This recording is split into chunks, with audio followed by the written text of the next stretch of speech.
ಹೇಳಪ್ಪಣ್ಣ, ಯಾಕೆ ಸುಮ್ಮನಾಗ್ಬಿಟ್ಟೆ? ಮಾವಯ್ಯ, ಅದೇ ನಾನು ಹೇಳಿದ್ನಲ್ಲ, ಮತ್ತೆ ಯಾಕೆ ಅಪ್ಪ ಇನ್ನು ಪದೇ ಪದೇ ಕೇಳ್ತಾ ಇದ್ದೀರಿ? ಏಯ್, ನೀವಸಿ ಸೋಮ್ಕಿರ್ಲ.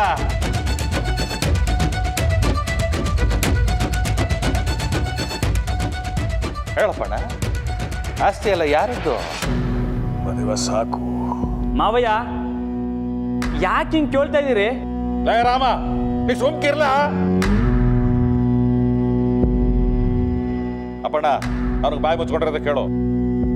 ರಾಮ, ಸುಮ್ಮನಿರು ಒಂದೇ.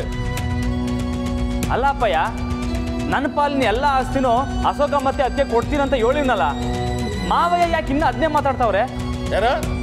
ಏನಂತೆ ನೀನು? ನಿನ್ನ ಪಾಲಿನ ಆಸ್ತಿನ? ನೀನ್ ಯಾವನ ಆಸ್ತಿ ಕೊಡೋದಕ್ಕೆ? ಯಾಕೆ ಮಾವಯ್ಯ, ಯಾಕೆ ಹಿಂಗೆ ಮಾತಾಡ್ತಾ ಇದ್ದೀರಿ? ಏನು ನನಗೆ ಎದುರು ಕೊಡ್ತೀಯ? ಮದುವೆ ಬಿಡು, ಬೇಡ.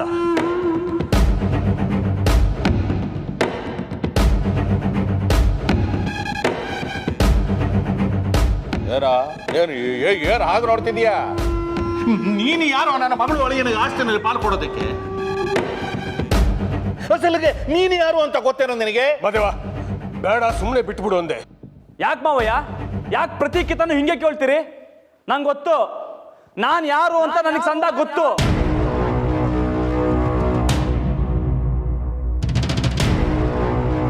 ಇದಕ್ಕೂ ಮೊದಲು ನಿಮ್ಗೆ ಹೇಳಿವ್ನಿ, ಈಗಲೂ ಹೇಳ್ತಾವ್ನಿ, ಕೇಳ್ಕೊಳ್ಳಿ.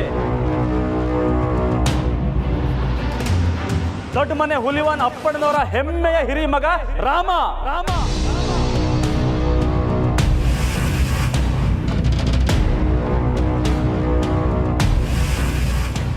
ನಾನು ನನ್ನ ಪಾಲಿನ ಆಸ್ತಿನ ನನ್ನ ತಮ್ಮಂಗೆ ಕೊಡ್ತೀವ್ನಿ, ಅರ್ಥ ಆಯ್ತಾ? ಏನಂದೆ? ನಿನ್ನ ತಮ್ಮನ? ನೀನು ದೊಡ್ಡ ಮನೆ ಹಿರಿ ಮಗನ?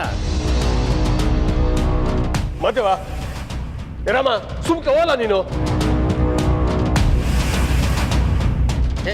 ಏನಂದೆ ರಾಮ? ನೀನು ಹಿರಿ ಮಗನ? ಏಯ್, ಒಂದು ತಿಳ್ಕೋ, ಈ ದೊಡ್ಡ ಮನೆ ಹಿರಿ ಮಗ ಕಿರಿ ಮಗ ಎಲ್ಲ ಅಶೋಕ ಒಬ್ಬನೇ. ನಿನಗೂ ಈ ಮನೆಗೂ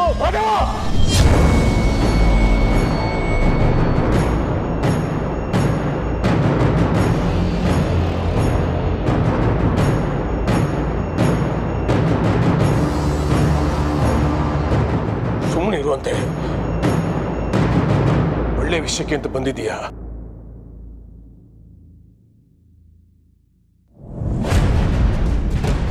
ಏನ್ ಮಾವಯ್ಯ ಹೇಳಿ, ನಂಗೂ ಈ ಮನೆಗೂ?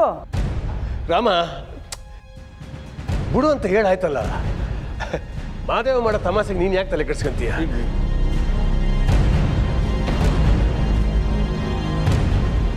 ಅಲ್ಲಪ್ಪಯ್ಯ, ಮಾವಯ್ಯ ಏನೋ ಹೇಳಕ್ ಬಂದ್ರಲ್ಲ. ಏನು ಇಲ್ಲ.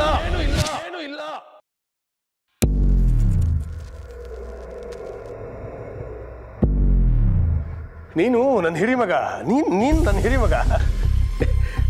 ಮದುವೆ ನೋಡು, ನೀನು ತಮಾಷೆ ಮಾತಾಡಿದ್ರೆ ಇವನು ಗಂಭೀರವಾಗಿ ತಗೊಂಡ್ಬಿಡ್ತಾನೆ. ಇನ್ಮೇಲಾದ್ರೂ ಮಾತಲ್ಲಿ ಮಿತಿ ಇರಲಿ.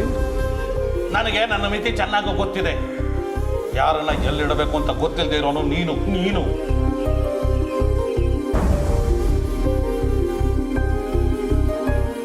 ಅಪ್ಪಯ್ಯ, ಯಾಕೆ ಏನೇನೋ ಮಾತಾಡ್ತಿದ್ದಾರೆ? ಅಲ್ಲ ನೋಡು, ಪ್ಲೀಸ್. ಅಲ್ಲ ನನಗೆ ಉತ್ತರ ಕೊಡ್ತಾನೆ. ಹೋಗಿ ಅಪ್ಪಯ್ಯ.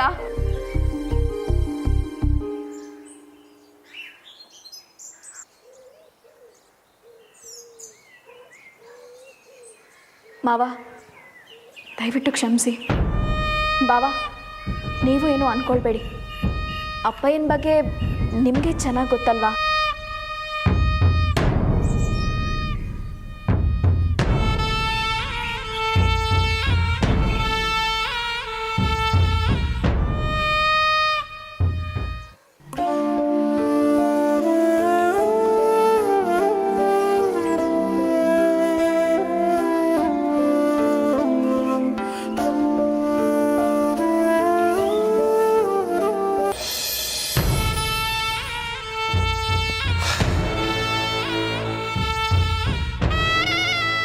ಅಪ್ಪಯ್ಯ, ನಾನು ನಿಮ್ಮನ್ನ ಇಲ್ಲಿ ಯಾಕೆ ಕರ್ಸಿದ್ದೀನಿ? ನೀವೇನು ಮಾತಾಡ್ತಿದ್ದೀರಾ? ಈಗ ಕೋಣದ ಇತಿಹಾಸದ ಬಗ್ಗೆ ಮಾತಾಡೋದು ಬೇಕಿತ್ತಾ? ಏನ್ ಮಾಡ್ಲಿ ಪುಟ್ಟ, ಇಲ್ಲಿಗೆ ಬರೋದಕ್ಕೆ ಮುಂಚೆ ಅವನ ಜೊತೆ ಆಗಲಿ ಅವನ ಬಗ್ಗೆ ಆಗಲಿ ಏನೋ ಮಾತಾಡಬಾರ್ದು ಅಂತ ತೀರ್ಮಾನ ಮಾಡಿಕೊಂಡೇ ಬಂದಿದ್ದೆ. ಆದರೂ ಅವನು ನೋಡ್ತಿದ್ದ ಹಾಗೆ ನನಗೆ ಮೈಯೆಲ್ಲ ಉರಿಯೋದಕ್ಕೆ ಶುರು ಆಗಿಬಿಡುತ್ತೆ. ಒಂದು ಚಿಕ್ಕ ಅವಕಾಶ ಸಿಕ್ಕಿದ್ರು ಸಾಕು ಅವನಿಗೆ ಚೆನ್ನಾಗಿ ಅವಮಾನ ಮಾಡಬೇಕು ಅನ್ನಿಸ್ಬಿಡುತ್ತೆ. ಏನು ಮಾಡಲಿ? ಅದೇನು ಸರಿ ಅಪ್ಪಯ್ಯ, ಆದರೆ ನಾವು ಅದನ್ನ ಪ್ಲಾನ್ ಮಾಡ್ಕೊಂಡು ಮಾಡ್ತಿದ್ದೀವಿ ಅಂತ ಅನ್ನಿಸ್ಬಾರ್ದು. ನೀವೇನೋ ಅವನು ಅನಾಥ ಹಾಗೆ ಹೀಗೆ ಅಂತ ಕೂಗಾಡಿ. ಅದರಲ್ಲಿ ಏನು ತಪ್ಪು? ಈಗ ಅವನು ಯಾರು ಅನ್ನೋದನ್ನ ಇಷ್ಟು ವರ್ಷದಿಂದ ಅಪ್ಪಣ್ಣ ಮುಚ್ಚಿಟ್ಟಿದ್ದಾನಲ್ಲ, ಅದಕ್ಕೆ ಕೇಳಿದೆ. ಅಪ್ಪಯ್ಯ, ಅವನು ಯಾರು ಅಂತ ಕಂಡು ಹಿಡಿಯೋದಕ್ಕೆ ನಮ್ಮ ಹತ್ರ ಯಾವ ಸಾಕ್ಷಿನೂ ಇಲ್ಲ. ನೀವು ಆತ್ರ ಬಿದ್ದು ಏನೇನೋ ಮಾತಾಡ್ತೀರ. ಈಗ ಅವನ ಬಗ್ಗೆ ಮಾತಾಡಿ ಏನೂ ಪ್ರಯೋಜನ ಇಲ್ಲ ಅಪ್ಪಯ್ಯ. ಈಗ ನಾವು ಅನ್ಕೊಂಡಿರೋದನ್ನ ಮಾಡಬೇಕು ಅಷ್ಟೇ. ಖಂಡಿತ ಪುಟ, ಅದಕ್ಕೆ ಅಲ್ವಾ ನಾನು ಇಲ್ಲಿಗೆ ಬಂದಿರೋದು. ಹಾಂ, ತಾಳು ಮೊದಲ ಜ್ಯೋತಿಷಿಗೆ ಫೋನ್ ಮಾಡಿಬಿಡ್ತೀನಿ ಅಲ್ವಾ?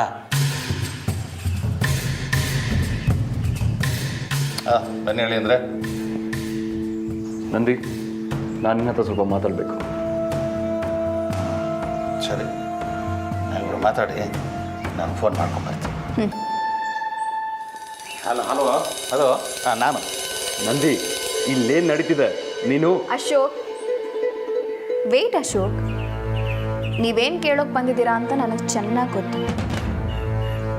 ಈ ಮಗು ಹೇಗೆ ಅಂತ ತಾನೆ? ನೋಡಿ, ಈಗ ನೀವು ಇದ್ರ ಬಗ್ಗೆ ತಲೆ ಕೆಡಿಸ್ಕೊಳ್ಬೇಡಿ. ನನ್ನನ್ನು ಏನೂ ಕೇಳಬೇಡಿ. ಸಮಯ ಬಂದಾಗ ನಾನು ಎಲ್ಲದಕ್ಕೂ ಉತ್ತರ ಕೊಡ್ತೇನೆ. ಅಂದರೆ ಹೇಳಿದ್ನಲ್ಲ ಅಶೋಕ್, ಈಗೇನು ಕೇಳಬೇಡಿ. ಆಮೇಲೆ ನಾನೇ ಎಲ್ಲ ಹೇಳ್ತೀನಿ. ಓಕೆ?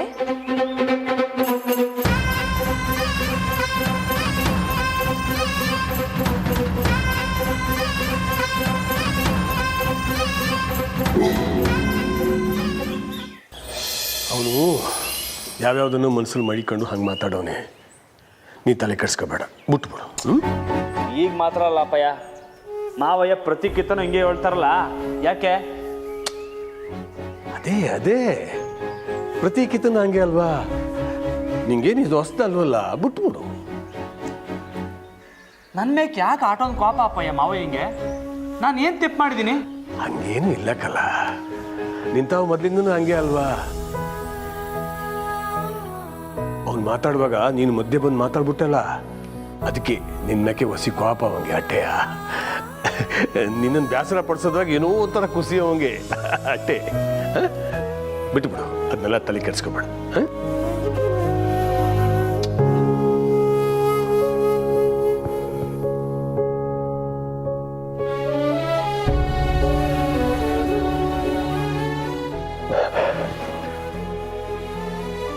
ಯಾವುದನ್ನು ಮನಸ್ಸಿಗೆ ಹಚ್ಕೋಬೇಡ, ಏನು? ಆಯ್ತಾ? ಜೈ ಚಾಮುಂಡೇಶ್ವರಿಯೇ ನಮಃ. ಜೈ ಚಾಮುಂಡೇಶ್ವರಿಯೇ ನಮಃ. ಜೈ ಚಾಮುಂಡೇಶ್ವರಿಯೇ ನಮಃ. ಗುರುಗಳೇ ನಮಸ್ಕಾರ. ಬನ್ನಿ ಬನ್ನಿ ಬನ್ನಿ.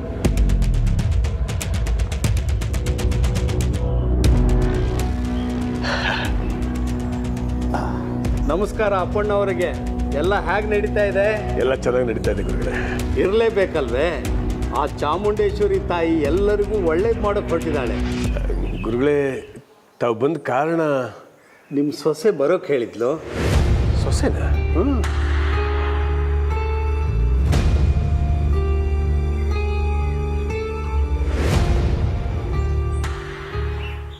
ಹ್ಞೂ ಮಾವ, ನಾನೇ ಬರೋಕೆ ಹೇಳಿದೆ.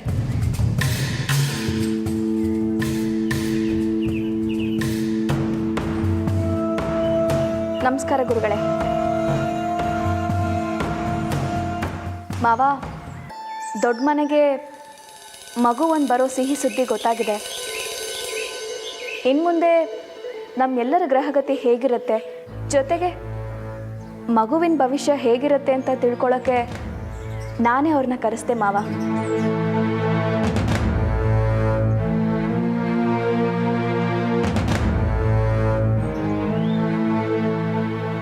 ಗುರುಗಳು ನಿಮಗೂ ತುಂಬ ಪರಿಚಯ ಇರೋರು. ಅವ್ರು ಹೇಳಿದ್ದೆಲ್ಲ ಸತ್ಯ ಆಗುತ್ತೆ ಅನ್ನೋ ನಂಬಿಕೆ. ಅದಕ್ಕೆ ಒಮ್ಮೆ ಕೇಳೋಣ ಅಂತ ಮಾವ. ಆಗಲಿ, ಒಳ್ಳೇದೇ ಆಗಲಿ. ಮಗುಗೆ ಒಳ್ಳೇದು ಕೆಟ್ಟದ್ದು ನೋಡ್ಕೊಂಡು ನಡ್ಕೊಳ್ಳೋದೇ ಒಳ್ಳೇದು. ಬನ್ನಿ ಗುರುಗಳೇ, ಬನ್ನಿ.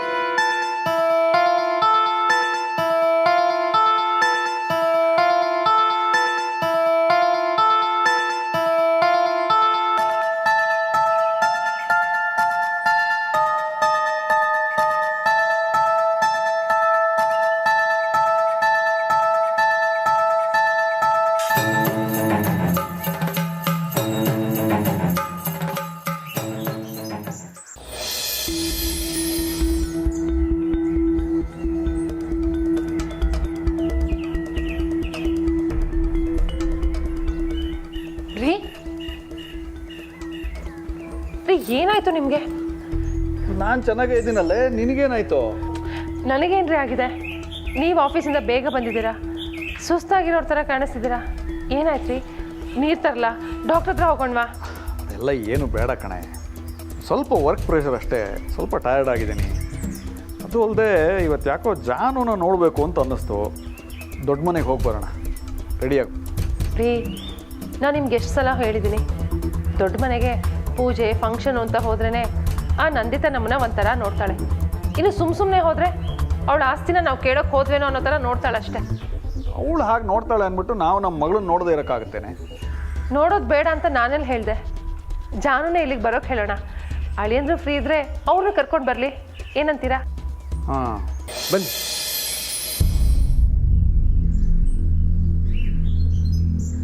ಕೂತ್ಕೊಳ್ಳಿ. ಜೈ ಚಾಮುಂಡೇಶ್ವರಿ. ಮಣಿಲಿಂಗು,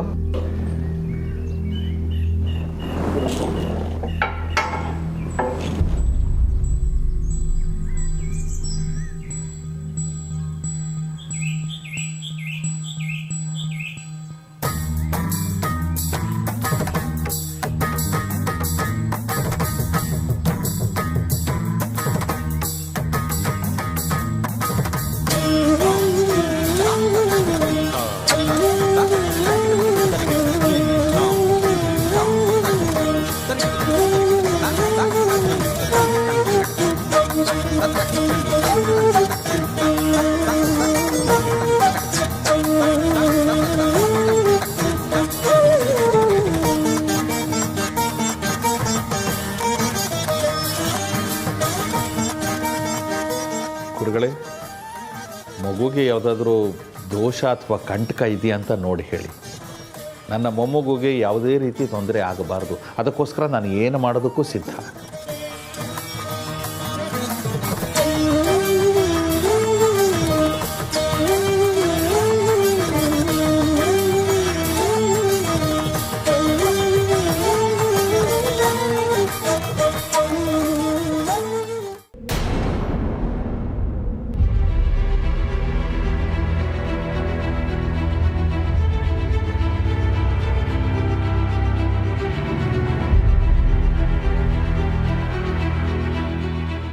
ಎಲ್ಲರೂ ನಿಮ್ಮ ಮನೆ ದೇವರು, ಕುಲದೇವರು, ಇಷ್ಟ ದೇವರು, ಗ್ರಾಮ ದೇವತೆಗಳನ್ನು ಮನಸ್ಸಿನಲ್ಲಿ ಪ್ರಾರ್ಥನೆ ಮಾಡಿಕೊಳ್ಳಿ.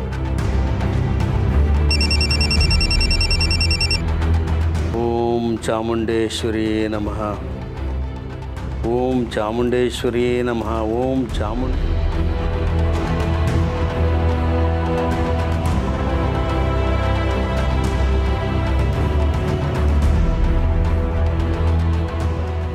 ಹಲೋ ಅಪ್ಪ.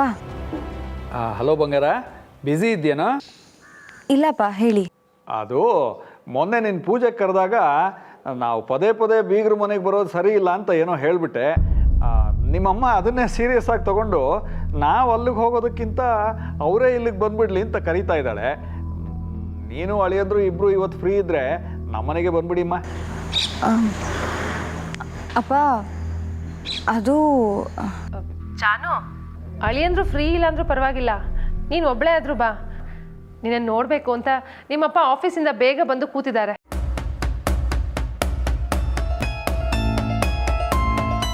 ಇಲ್ಲ ಅಮ್ಮ, ಇವತ್ತು ಮನೆಗೆ ಬರೋ ಪರಿಸ್ಥಿತಿಲಿ ನಾನಿಲ್ಲ.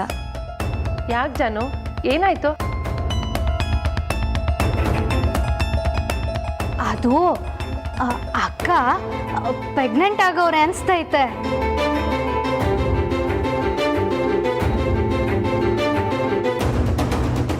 ಈಗ ಮನೆಗೆ ಜ್ಯೋತಿಷಿ ಬಂದಿದ್ದಾರೆ. ಜ್ಯೋತಿಷಿನ? ಹ್ಞೂ ಅಪ್ಪ, ಮಗು ಭವಿಷ್ಯದ ಬಗ್ಗೆ ಮತ್ತು ಮನೆಗೆ ಏನಾಗುತ್ತೆ ಅನ್ನೋದ್ರ ಬಗ್ಗೆ ಕೇಳ್ತಿದ್ದಾರೆ. ಚಾನು, ನಂದಿತಾ ನಿಜವಾಗ್ಲೂ ಪ್ರೆಗ್ನೆಂಟಾ? ಡಾಕ್ಟರ್ ಹತ್ರ ಚೆಕಪ್ ಆಯ್ತಾ? ಇಲ್ಲ ಅಮ್ಮ, ಶಾರದಕ್ಕ ಹೇಳಿದ ಮೇಲೆ ಅದು ಕರೆಕ್ಟಾಗೇ ಇರುತ್ತೆ. ಚಾನು, ಇನ್ಮೇಲೆ ನೀನು ಸ್ವಲ್ಪ ಹುಷಾರಾಗಿರ್ಬೇಕಮ್ಮ. ಸುಮ್ಮನೆ ಏನೇನೋ ಪ್ಲ್ಯಾನ್ ಮಾಡಿ ನೀನೇನು ಆಡ್ಕೋತಾಳ ನಂದಿತಾ. ಈಗ ತಾಯಿ ಆಗ್ತಿದ್ದಾಳೆ ಅಂದರೆ ನೀ ಸುಮ್ಮನೆ ಇರು ಸುಶಿ. ಜಾನು, ನಿನ್ನ ನೋಡ್ಬೋದು ಅಂತ ಖುಷಿಲಿದ್ದೆ. ನಾವು ಇನ್ನೊಂದು ದಿನ ಸಿಗೋಣ. ನಿನ್ನ ಕೆಲಸ ಏನಿದೆಯೋ ನೋಡ್ಕೊಳ್ಳಮ್ಮ. ಆಮೇಲೆ ನಿಮ್ಮಮ್ಮ ಹೇಳಿದ್ದನ್ನು ತಲೆಗೆ ಹಾಕ್ಕೋಬೇಡ. ಅವಳು ಸಾಸಿವೆ ಅಂದರೆ 1000 ಅಂತ ಯೋಚನೆ ಮಾಡ್ತಾಳೆ. ಚಾನು, ನಿಮ್ಮ ಅಪ್ಪನಿಗೆಲ್ಲಾನು ತಮಾಷೆನೆ. ನೀನು ಸ್ವಲ್ಪ ಹುಷಾರಾಗಿರಮ್ಮ. ಸರಿ ಅಮ್ಮ, ನಾನು ಅದನ್ನು ನೋಡ್ಕೋತೀನಿ. ಸುಶಿ, ಅವಳು ನನ್ನ ಮಗಳು ಕಣೆ, ಎಲ್ಲ ನೋಡ್ಕೋತಾಳೆ. ಓಕೆ ಜಾನು, ಬಾಯ್. ಸರಿ, ಬಾಯ್.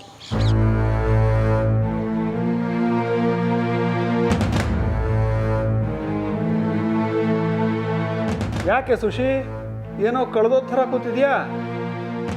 ಇವತ್ತು ನಾನು ಆಫೀಸಿಂದ ಬೇಗ ಬಂದಿದ್ದಾಯಿತು. ಮಗಳು ಬರ್ತಾ ಇಲ್ಲ. ಇದೇ ಖುಷಿಗೆ ಒಂದು SKC ತಗೊಂಬಾರೆ. ಹಂಗಂದ್ರೆ ಸ್ವೀಟು, ಖಾರ, ಕಾಫಿ. ಆಯಿತು, ಸ್ವೀಟ್ ಬೇಡ, ಕಾಫಿನಾದರೂ ತಗೊಂಬಾರೆ. ಹೋಗೆ ಸುಶಿ, ಕಾಫಿ ತಗೊಂಬಾರೆ.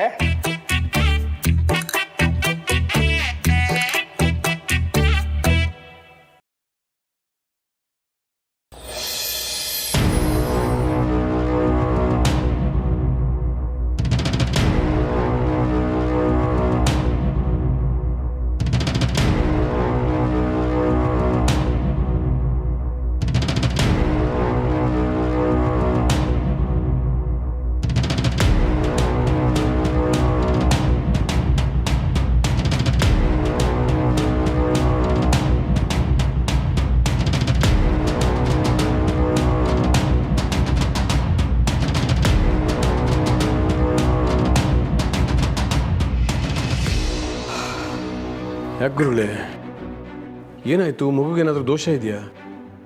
ಇಲ್ಲ ಅಪ್ಪಣ್ಣವ್ರೆ, ಮಗುಗೆ ಯಾವುದೇ ದೋಷನೂ ಇಲ್ಲ. ನಿಮ್ಮ 2ನೇ ಸೊಸೆಗೆ ಹುಟ್ಟೋ ಮಗುವಿನಿಂದ ನಿಮಗೆ, ನಿಮ್ಮ ಕುಟುಂಬಕ್ಕೆ ಯಶಸ್ಸು, ಕೀರ್ತಿ ಸಿಗುತ್ತೆ. ಕುಟುಂಬಕ್ಕೆ ಎಲ್ಲ ರೀತಿಯಿಂದನೂ ಒಳ್ಳೆಯದಾಗುತ್ತೆ.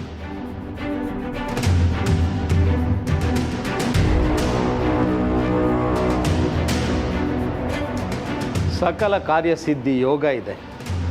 ನಿಮ್ಮ ರಾಜಕೀಯ ಜೀವನದಲ್ಲಿ ಸಾಕಷ್ಟು ಬದಲಾವಣೆಗಳು ಆಗುತ್ತೆ.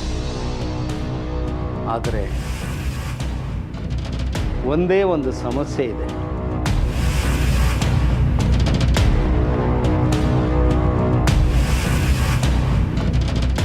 ಏನು? ಈ ಮಗು ದೊಡ್ಡ ಮನೆಗೆ ಬರೋ ಮೊದಲನೇ ಮಗು ಆಗಿದೆ.